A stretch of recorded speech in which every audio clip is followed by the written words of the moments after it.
whole family sabotaging the place. Then when I take somebody from here and pay them $100, $125 a day, that's what they ask for. And if I was getting paid $125 a day, I would stay as long as I could and work every day. And I would say, hey, do you have overtime? If I can make 150, I would work 24 hours, not 24, I would work 17, 8. If I just lived in a place, I would work all the time, go get something to eat and work. And if you pay me for all of that, I would work. That's a wonderful job. But then the people you pay the money, they go around and visit all the mosques because they want to say we fix it up and we want to be the Imam or something. I don't know what was going on. But anyway, all that dumb stuff. Pretty soon, the project is abandoned. And then the family comes in and tears this up, tears that up, and pretty soon the police come and condemn the place or boards it up and say, well, you're not on the tax exempt rolls anymore, so now you got to pay $4,000. So we said, well, we'll have to sell it because we can't afford that. You see what I mean? Imagine that's happening all here, and imagine it's happening in Oakland. Imagine the property we bought 15 years, well, it was a long time ago. They never improved it at all. They let people use it as a junkyard outside, old cabs all in the yard. Big yard. Guess what I get? I get a bill. I have to pay it. But I don't have to pay it right away because they get it and they let it double up, like, you know, all this stuff. And then I have to go out there, clean it up, and pay the bill, and they're running the thing. Not to mention that all of a sudden you get a tax bill for $48,900 some. Or, you know, the way they say, well, we're going to sell all of this. It's a good God Almighty. So we take the money out there and pay the taxes. In fact, we always pay the taxes out there. But you know who Abdul-Malik is? The good hard workers for us. And we're the immigrants' children would invite Abdul-Malik during Black History Month. He would speak so much one time he passed out from exhaustion. Because he's a black expert. But every time we get ready to raise some money for Imam Jamil or the brothers who are in the penitentiary for half their life, every time we're going to do this for the brothers, that they zap that money up. Abdul-Malik wouldn't know a black revolutionary if he was sitting in his lap. He wouldn't know one. But the immigrants, right, make him the black expert. Yeah, so I know all the brothers, and we was exiled. It's not important. And I've written articles about it. I know their mamas, all that stuff. It's not important. He's the nigga they want. Do you notice here it's the same way? They have coons coming talking about Islamic movement, and they done spoke all over. You see them on Peace TV 50 years ago, when they everywhere. And what's the old big Estes? Remember him? You remember we went to see Siraj down there? Oh yeah, Yusuf Steve. Yeah, we went to see the present day scholar now. He's a scholar now, and he's white. So here's what happened. The kids in Virginia had called me, we want you to come. They set up a big program right down in Virginia. And I was talking to Yusuf Estes. but he hadn't put no face with the, so when we went down to Georgetown, George Washington. George Washington, and to see Siraj, and he was there, I said, yeah. So the program for next week is going off. What do you want? I said, I'm Imam Musa. Is that right? Man, the next day them kids called me and say, program is canceled, finished. No more programs for 5 years. So program moratorium. You know what I mean? This is ridiculous. Imagine, oh, what's the name? Imagine CARE. Can you imagine that it's in the newspaper, CARE, that, what the people that invaded the Masjid, the people that tore down stuff, they didn't tore down our sign. Islamic Institute for Counter Zionist American Psychological Warfare. Mukhtar tore the sign down because the Zionist was mad. The sign is, that's all right.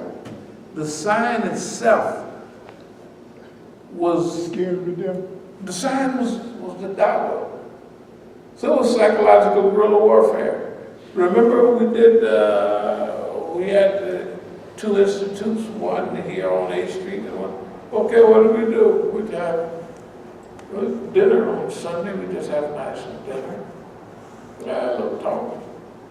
Good God Almighty. When you read about it in anything, this is terrible. So that's what the whole thing, that's what psychological guerrilla warfare was. It's like right now, do you think we're going to work and get tired? No, when you get good at martial arts, you become like the old master. You know, the young guys, they turn up, jump, flips, and all of that, right? The old master don't do that. If you throw a punch at the old master, all he do is like this, right? He don't make no extra moves. Don't waste no energy either. He ain't gonna waste no energy. Do we look tired? You gotta imagine though what they have been, we have faced, ain't nobody in world history, American history, ever faced the United States down like we've done. That's why we gotta talk about it for a long time. They don't have no idea what we're doing right now. And we ain't wasting no time. We'll follow our own rule. Boys, did all the training, go out and have fun. Not only we having fun, but they are making sure we have fun. Right? They're making sure you're not bored. You know what I mean? I swore off news, I ain't gonna watch it. Then I go down and coffee place, designers coffee place, and get a few newspapers for free, of course. So it's probably about $20 worth of paper, New York Times, all of them, and this stuff. So anyway, so I read it.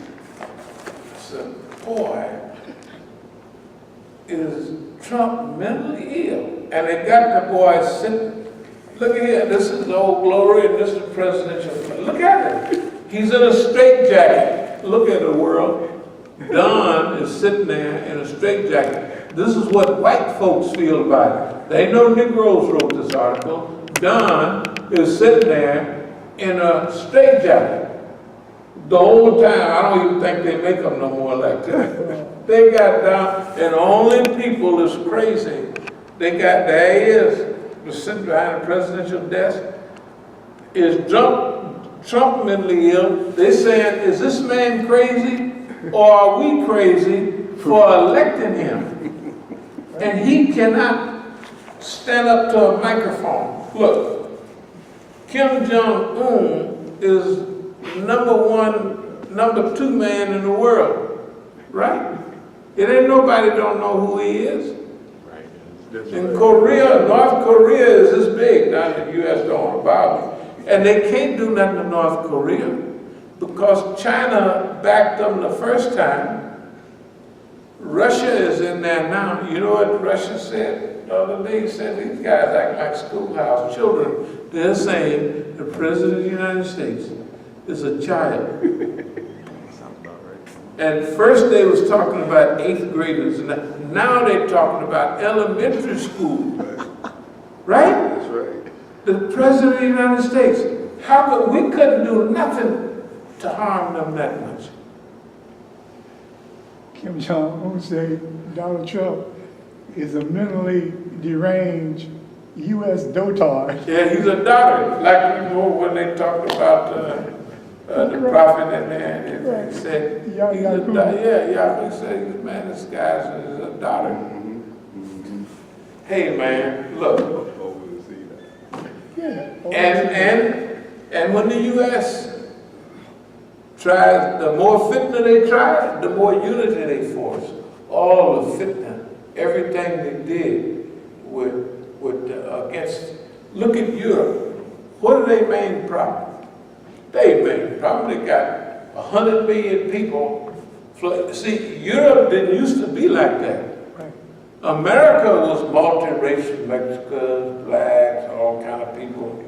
Europe was Europe. When I went to Europe, it was Europe. You expected to see Europeans. It ain't like that now. And the biggest, all them people, where would they leave from? They leave from Syria, they leave from down in Africa, and they leave from Libya. Why? Because they got rid of Muammar Gaddafi. They kept everything in check, right? They messed everything up, and they got their biggest problems. They did it to themselves. Everything is like that. If they'd have left us alone, we just went on out and made another Masjid, programs, and we love everybody, of course. But now we worldwide stage. And I was watching the other day this Department of Strategic Studies. It was 4 of their scholars. Them people don't know nothing compared to what we talk about. I'm telling you, they big worldwide scholars are classic, they're almost idiots. And they have a big name tag on them, and they don't know nothing, right? Now, what did I mean about Iran being protected? At first, boy, we used to be burning up, they trying to pull this funny stuff with Iran. But Allah has put us, Iran been protected all the time. But Rouhani come out and win the election, remember? And he was telling everybody, we're going to open up to the West. But the West got to open up to Iran. Everybody trying to open up. It's not Iran's fault. But the way Rouhani was putting it is that it was, we need to open up to the West, and these hardliners or principalists, followers of Imam, al-Imam, it's causing all this trouble. So all those people over on that side, the Greens, you know, Musa and them, all the guys that's flipped over to what they call reformist. I told them in Iran don't need reform, it needs implementation. You don't need no reform, you need to implement what you got. What are you talking about, reformers? Reform from what? al-Faqih? You know, they was talking about death to the dictator in 2009. All the stuff they was talking about is what the U.S. was telling them to say. Soon as Rouhani won the presidency again, 2 days later, old Don went over there, remember? And he goes to Saudi Arabia. And he turns around and blames everything on Iran. And Iran haven't done nothing to nobody. Everybody knows that Saudi Arabia right now. They talking about Qatar is a safe haven for terrorists. Qatar is a safe haven for terrorists. This is insanity. Qatar, you know, The only airline when I go to Iran is you go from Dallas to Doha in Qatar. It's a good price, it's a good airline. Al-Qatari, Qatar. Then you take another hour and a half flight from Doha to Tehran. So worldwide airline is improving and getting bigger and better. Terrorism, safe haven for terrorism. Who created Daesh and all these clowns? Saudi Arabia did. You see what I mean? Everybody knows that. So, all the big stuff we talk about, we're not able to do it with ourselves. We say we start our struggle with $30,000. $30,000 after you pay taxes here and in Oakland, that's all gone. So, alhamdulillah, they have set us up. Oh yeah, by the way, it's a quick advertisement. Remember, brothers, our dear brothers in Iran, you'd be proud of what we've been doing here, I'm telling you. Since y'all left, first of all, y'all doing a good job. I know a lot of you feel like, oh, this could be better, that could be better. That's from idealism. But from realism, the #1 country in the region in independence is Iran. The #1 country in the region for its own protection, builds its own weapons, paves its own roads, grows its own food. Y'all may not have been shopping lately, but if you shopped recently and looked at the vegetables in the vegetable market in Iran, you know the big red tomatoes? You know what? They weigh twice the size, twice the weight of any tomato here. Have you seen those big heads of lettuce? Not that I'm a vegetarian, but I go and buy that stuff. I can make 10 salads with 2 tomatoes and a couple of heads of lettuce from Iran. The quality of the food. Do you know how many dams y'all built? Jihad Sazandegi 35 years ago. Controlling desertification. It's you. Do you know there's only one system in the region that 60% of the students in the university is women? And they talk about women oppressed in Iran. Shoot, the brothers is oppressed now. Tell the truth, 60% of the people in universities are women. So your brothers better hold on to your job, because another 10 or 15 years, you're going to be hired and fired by the dear sisters. So you better be on your job. And all this super Shiism and Sunnism, Iran, only problem it has with Sunnis up on the border is the same problem America have with Mexicans. Persians are having a few kids, and all the Sunnis is having tons of kids. You better watch out. Right? Tell the truth. Demographics. That's the only thing.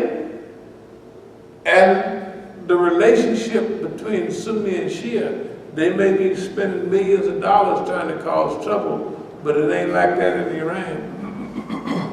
Sunnis and Shias are getting along fine. And don't you worry, with Baluchistan and with all the other areas on the border where the Sunnis are, the Sunnis is having twice as many babies as you Persians are, so y'all better get busy. And you better watch out for them Negroes down in the Bandar Abbas. You know, you watch out, you're going to be multicultural pretty soon. I'm telling you. But God has protected Iran.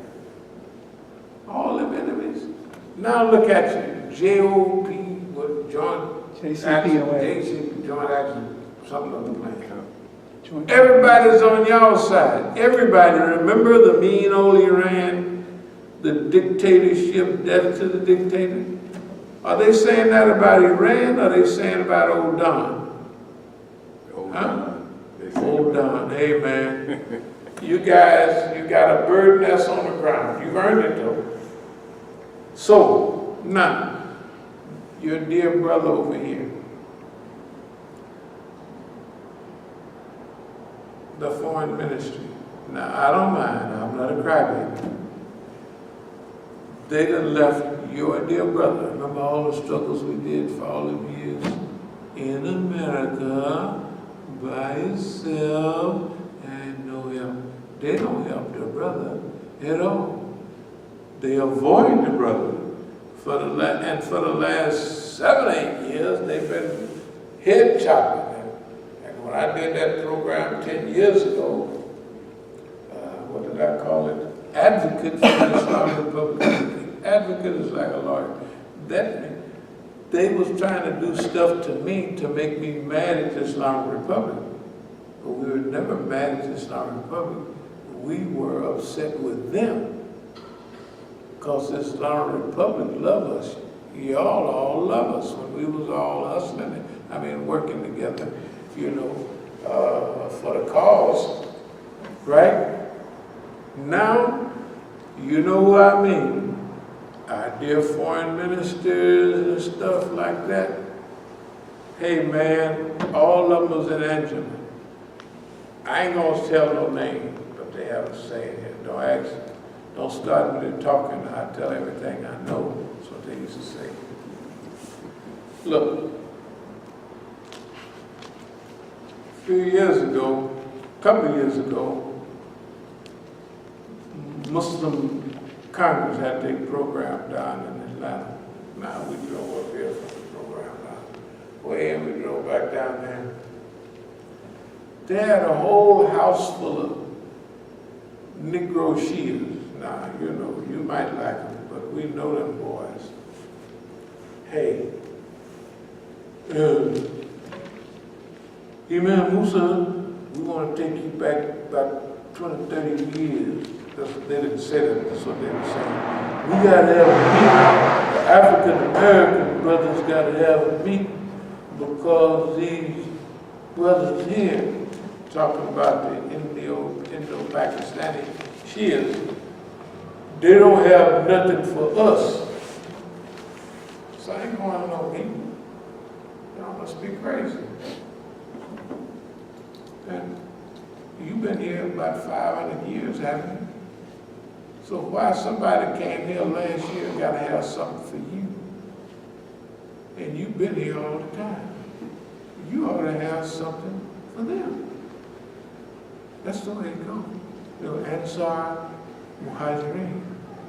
Not Muhajirin are the Ansar. Right? The Ansar helped the Muhajirin. They are Muhajirs. You local Negroes. Advocates. Huh? The Ansar, the advocates. Hey. So the brothers, I'm telling you, I know I have a good attitude, but the white man don't treat me bad as our brother. You wouldn't believe it. I mean, throat cutting. You wouldn't even believe it. Unnecessary foolishness. And you know who down at the Daftar pretended like he's in second command, but we know he's pulling all the strings. Used to be in Memphis. You go check now. The stuff, I ain't gonna even tell you the stuff they do. You wouldn't believe it. You wouldn't believe it. So we need y'all to work on our behalf over there. And, our dear sister from Big over there now, on the news,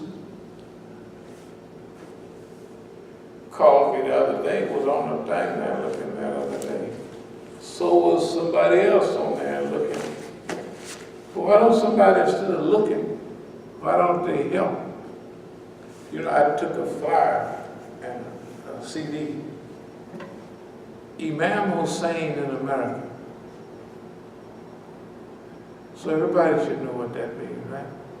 Only a dumb Shia would not know what it means.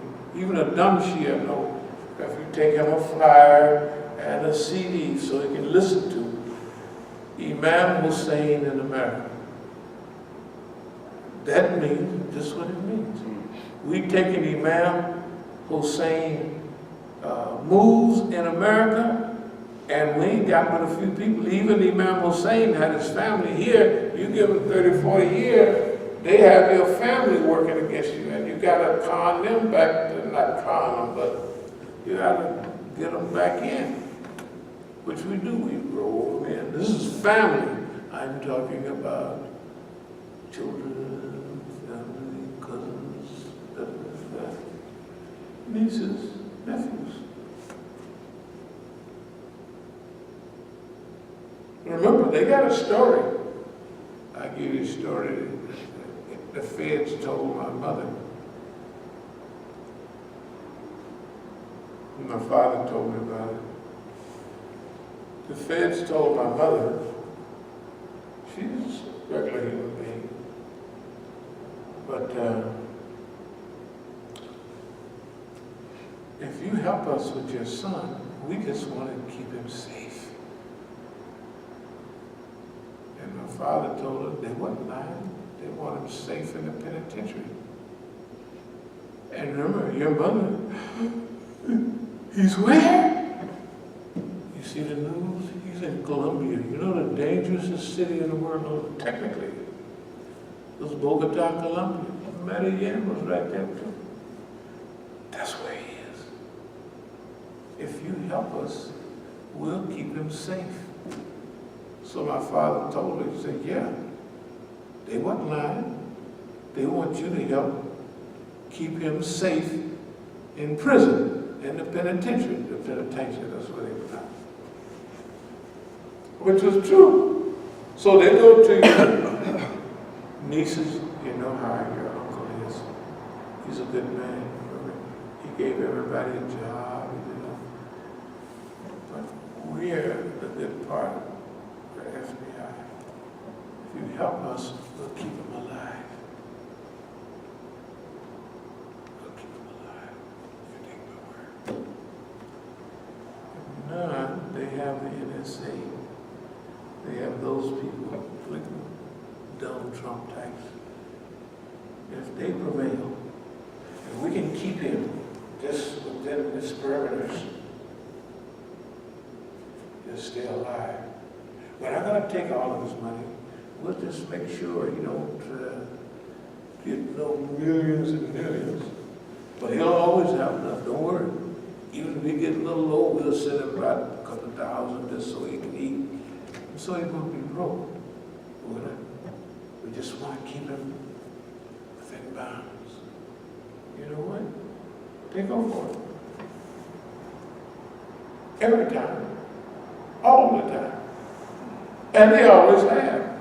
That's why the FBI goes to your family before they go to anybody else, don't they?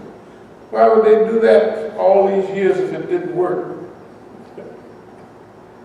If it didn't work, they wouldn't be going to visit your family. Right? So it must be, if they go there first, it's because it works more than anything else.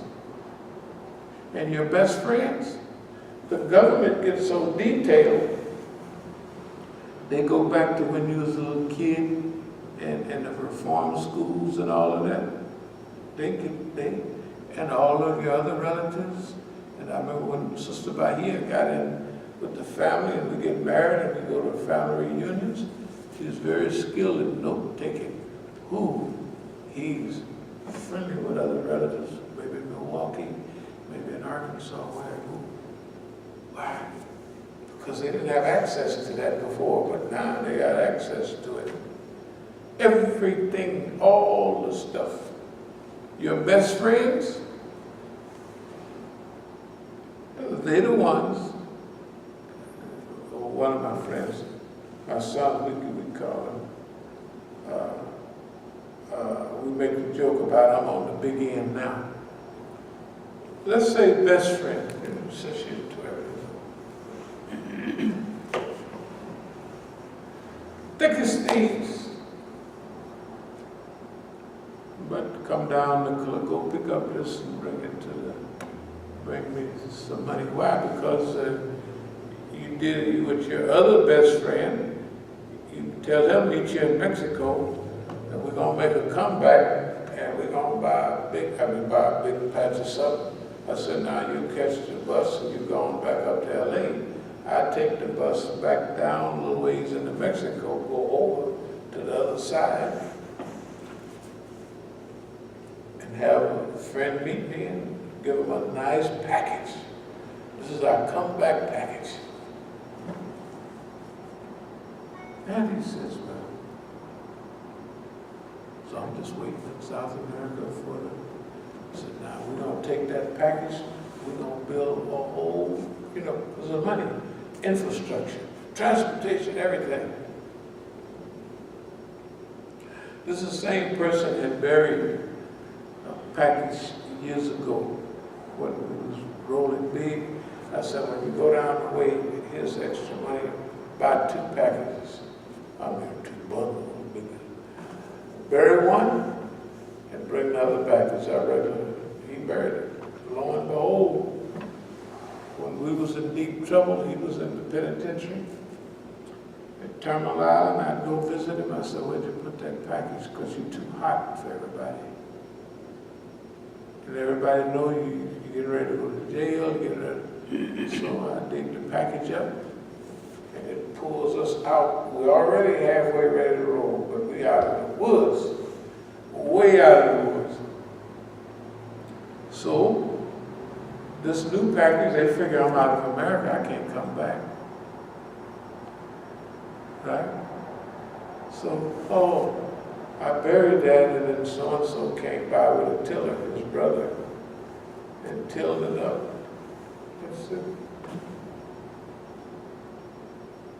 I didn't even say that. I just told, I said, okay, other friend, you go over here and pick up such and such, and you bring that directly to me. He did. We're in Colombia, walking and talking, going up in the mountain, taking our walk up into the mountain every morning. Good physical fitness. And I'm called, giving him the game. I'm the expert by then. I'm the real godfather. This is how I do such and such. So at the end of that 1 month, he says, if you could give me £1, I could make $84,000. It's £1. So you know what we've been talking about? Again.